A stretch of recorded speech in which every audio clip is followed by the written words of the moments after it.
Late Middlesex collapse leaves Hampshire requiring just 98 to win on the fourth day. The second day of play in the picturesque surroundings of Radlett Cricket Club was marred by an unfortunate injury to Hampshire's Liam Dawson. He'll miss the remainder of the season with a ruptured Achilles. The visitors now batting with 9 in what has been a tight contest. They'd resumed their innings on 279 for 7, their lead 27 runs. Early boundaries either side of the wicket helped James Fuller push that lead towards 50. He'd lose his partner to Tim Murtagh.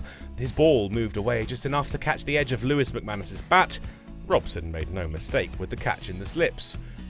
He'd make short work of Ryan Stevenson too. He tried to leave on length but couldn't get his bat out of the way fast enough, caught behind for a 16-ball duck. And in the absence of Liam Dawson, that would be the final wicket to fall in the visitors' innings. All out for 296, their lead 44. Hampshire had got themselves ahead on the scorecard. A good start from Middlesex saw them quickly eat into their visitors' lead. Holden and Robson enjoyed the bowling of former colleague James Fuller. But the left-arm seam of Keith Barker would be their undoing. Max Holden pushed at one outsider's off stump, but could only edge it through to McManus.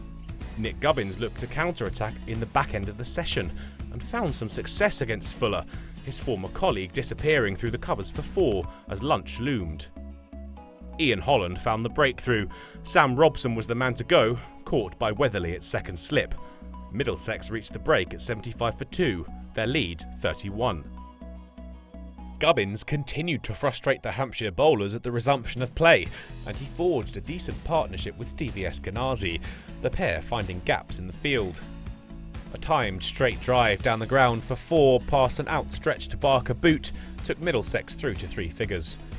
James Fuller, having suffered at the hands of his former teammates in the morning session, roared back into the game. Gubbins, 1 shot away from his 50, was removed, trapped in front for 46. The wickets sparked a mini collapse. In the next over, Felix Organ had Eskenazi caught sweeping. Wheel, on as a sub-fielder for the injured Dawson, took the catch at deep square leg. Martin Anderson tried to pick up the baton from Gubbins, driving Fuller down the ground in the next over. But he'd depart with the next ball. Fuller's Yorker snuck under his bat to bowl him for 12.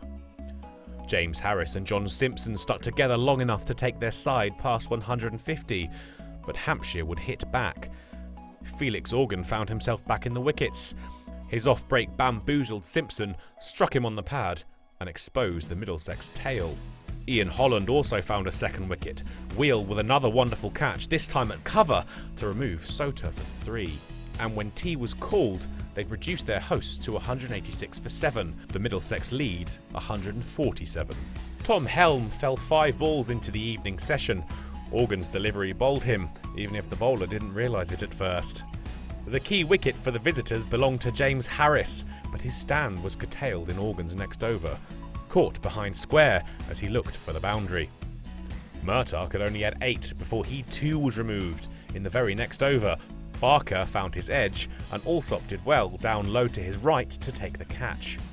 The side were all out for 201, the target for Hampshire a very gettable 158.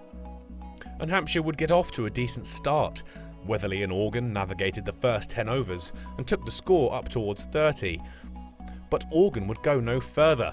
James Harris got one to move off a length, and the young Hampshire batsman could only feather it to Simpson behind the stumps. Alsop got to work immediately. He would be undone by Walalawita, who extracted just enough turn and bounce to find the edge and give Middlesex a little bit of hope in the dying light in Radlett. Sam Northeast stuck with Weatherly through to the close, taking the side past 50 and ensuring the target on day 4 will be 98 runs. The match is Hampshire's to lose. Middlesex need early breakthroughs on the morning of the final day if they're to find a way to an unlikely victory.